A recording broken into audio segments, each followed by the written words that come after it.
ഒത്തിരി ഇവിടെ യു എയിൽ നമുക്ക് ഒത്തിരി കോളുകൾ വരും. ഒരു 1000 ഡെപ്പോസിറ്റ് ചെയ്യുക, ഒരു RM ഉണ്ടാവും, അവർ നിങ്ങളെ ഹെൽപ്പ് ചെയ്യുന്നു. അതിന് പകരം ആ ഒരു 1000 രൂപ ഫസ്റ്റ് നിങ്ങൾക്കൊരു ട്രേഡിംഗ് നോളജ് ഉണ്ടാക്കിയതിന് ശേഷം ട്രേഡിലോട്ട് വന്ന് ട്രേഡ് ചെയ്യാം. ഫ്ലിപ്കാർട്ടിനെ കുറിച്ച് അറിഞ്ഞത് സോഷ്യൽ മീഡിയ വഴിയാണ് അറിഞ്ഞത്. ഫ്ലിപ്കാർട്ടിൽ തന്നെയാണ് ഞാൻ എന്താണ് ട്രേഡിംഗ് പഠിക്കുന്നത്. അപ്പോൾ ഇവിടുന്ന് പഠിപ്പിച്ച് തന്നിട്ടുള്ള സ്ട്രാറ്റജികളും നോളജും എല്ലാം വെച്ചിട്ട് തന്നെയാണ് ഞാൻ ട്രേഡ് ചെയ്തുകൊണ്ടിരിക്കുന്നത്. നമുക്കൊരു സെക്കൻഡറി ഇൻകം ഉണ്ടാക്കുക എന്നുള്ള ഒന്നൊരു ബിസിനസ് സ്റ്റാർട്ട് ചെയ്യുക എന്നുള്ളതാണ്. അത് നമുക്ക് ഒരിക്കലും നമ്മൾ ജോബ് ലീവ് ചെയ്തിട്ട് വേറെ ബിസിനസ്സോ അല്ലെങ്കിൽ എന്തെങ്കിലും ഒന്ന് സ്റ്റാർട്ട് ചെയ്യുക എന്നുള്ളതൊരു റിസ്ക്കിയാണ്.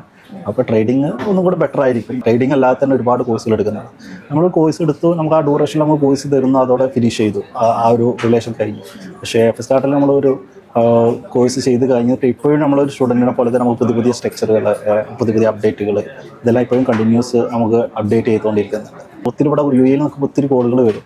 ഒരു 1000 ഡെപ്പോസിറ്റ് ചെയ്യുക, ഒരു RM ഉണ്ടാവും, അവർ നിങ്ങളെ ഹെൽപ്പ് ചെയ്യുന്നു. അതിന് പകരം ആ ഒരു 1000 രൂപ ഫസ്റ്റ് നിങ്ങൾക്കൊരു ട്രേഡിംഗ് നോളജ് ഉണ്ടാക്കിയതിന് ശേഷം ട്രേഡിലോട്ട് വന്ന് ട്രേഡ് ചെയ്യുക എന്നുള്ളതാണ് എനിക്ക് പറയാം.